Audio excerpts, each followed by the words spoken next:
Today, I'll be sharing a truly terrifying tale that surfaced on a Japanese online forum in 2005, a story that left countless readers haunted by fear. The tale is about Kotoribako, or curse box that takes children away. More than just an urban legend, it offers a glimpse into the deep and dark history of human emotions and curses. What exactly is this sinister object? By the end of this story, you might find yourself questioning everything you know about curses.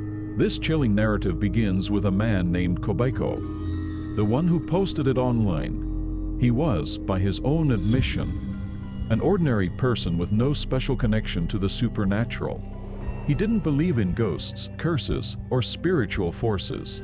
His only interaction with the paranormal world came from casually browsing scary stories online for entertainment.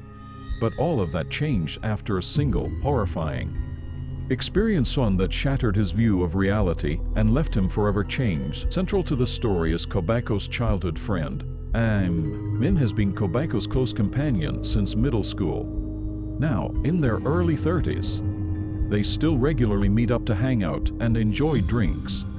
Min's family has a deep connection to the spiritual world. They have been the priests of a Shinto shrine for generations. While Min works a regular day job, he occasionally steps into the role of a priest during rituals, weddings, and other ceremonies. Known for his unusually strong spiritual sensitivity, Min rarely spoke about his experiences or his family's mystical background until the events of this story forced him to confront them head-on. One evening, Kotoribako, Min's girlfriend, Ki, gathered at Kotoribako's house to hang out. Another friend, S, was supposed to join them but called to say she'd be late. She mentioned on the phone, "I'm bringing something interesting with me." Although it sounded innocent enough, those words would soon take on a sinister meaning. After some time arrived, the moment her car pulled into Kotoribako's driveway, and froze. His face turned pale, beads of sweat began forming on his forehead, and he muttered, "This is bad. Really bad." The calm, reliable man was now visibly panicking. "Why does it have to happen when my father isn't here?" he murmured. Entered the house carrying a box, a small, wooden cube about 8 inches on each side. From the moment she brought it inside, the atmosphere in the room changed. The air grew heavier, colder, and more oppressive. The box itself was intricately carved, resembling a traditional Japanese puzzle box. At first glance, it looked like a beautiful, handcrafted object. But there was something unsettling about it. Even without touching it, you could sense an ominous presence emanating from it. She placed the box on the table and cheerfully explained, "I found this while cleaning. It looked like a fun puzzle, so I thought I'd bring it over." However, was horrified. He jumped to his feet and shouted, "Don't touch it.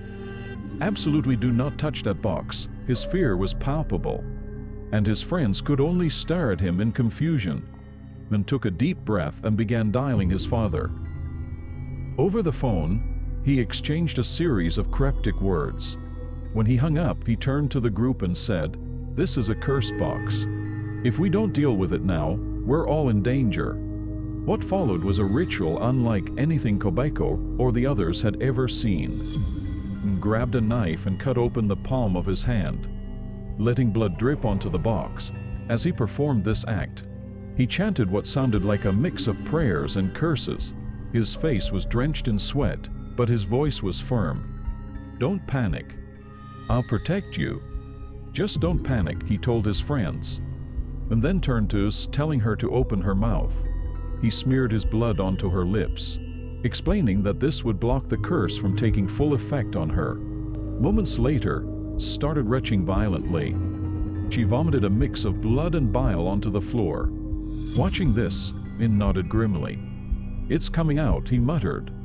The ritual continued for what felt like an eternity. Finally, collapsed to the floor, sobbing uncontrollably.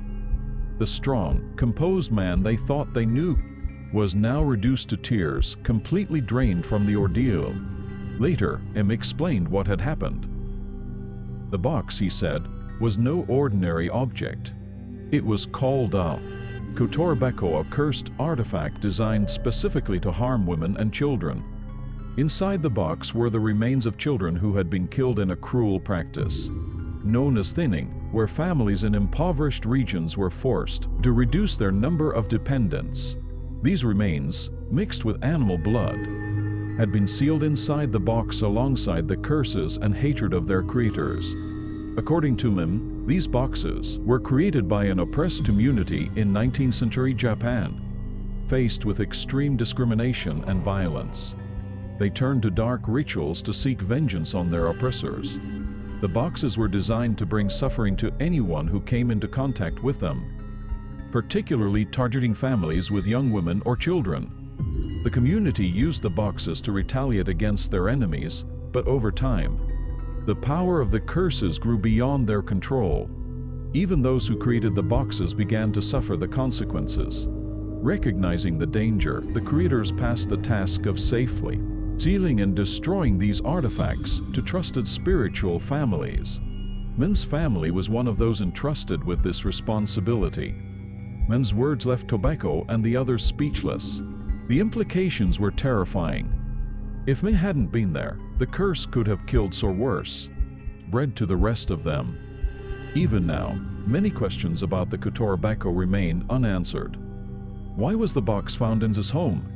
How many more boxes are still out there? And what would happen if someone were to open one? What would you do if you came face to face with such an object? Could you resist the urge to open it? Or would your curiosity lead you to unimaginable consequences? Now, let's delve into this terrifying tale and uncover the dark history of the Kotoribako. Stay tuned and prepare yourself for one of the most chilling stories you've ever heard.